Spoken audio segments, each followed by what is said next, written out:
Hi friends, இன்னைக்கு நம்ம ரோஜாஸ் colour சேனல்ல கொத்து இடியப்பம் செய்ய பார்க்கலாம் வாங்க. இப்போ கொத்து இடியப்பம் செய்ய ஒரு ஸ்பூன் எண்ணெய் சேர்த்துக்கலாம்.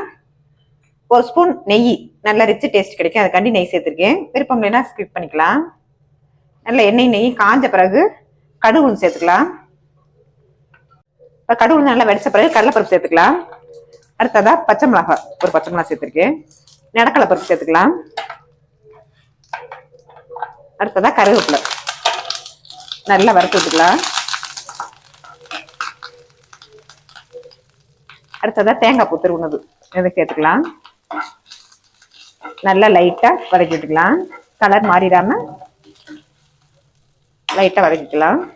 இடியப்பத்தை நல்லா அவிச்சிட்டு உதுத்து வச்சிருக்கேன், அதையும் சேர்த்துக்கலாம். பல்லே முளைக்காத பாப்பாவுக்கும் பல்லே இல்லாத தாத்தாவுக்கும் கொடுத்தாலும் டேஸ்ட் நல்லா இருக்கும்.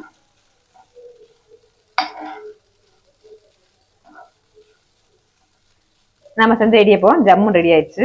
இப்போ அடுப்பு ஆஃப் பண்ணிக்கலாம்.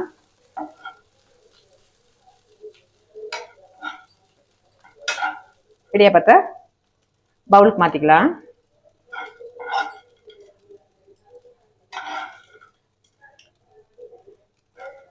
இந்த மாதிரி செஞ்சு கொடுத்தீங்கன்னா கேட்டு வாங்கி சாப்பிடுவாங்க. டேஸ்ட் ரொம்பவே அட்டகாசமா இருக்கும்.